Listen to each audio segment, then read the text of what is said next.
अस्सलामुअलैकुम। माરું નામ ફરહીન છે અને હું નવસારી ગુજરાતમાં રહું છું।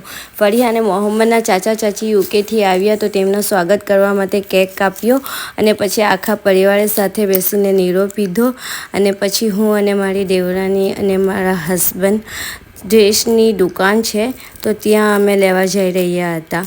બપોરે ગરમી ઘણી હતી તેથી ઠંડુ શેરડીનો રસ પીવો હતો। એના માટે અમે ફેમિલી બાજુના જ ગામમાં શેરડીના રસની દુકાન છે તો ત્યાં અમે આવ્યા અને અહીંયા અંકલ એ લોકો શેરડીનો રસ કાઢી રહ્યા છે અને અમે બચ્ચાઓ માટે ગરમ શેરડીનો રસ મંગાવ્યો અને અમારા માટે ઠંડો મંગાવ્યો।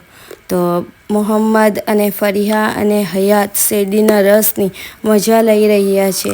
એના પછી અમારે તરબૂચ ખાવું હતું તો બાજુની શોપમાં તરબૂચ ખાવા માટે ગયા।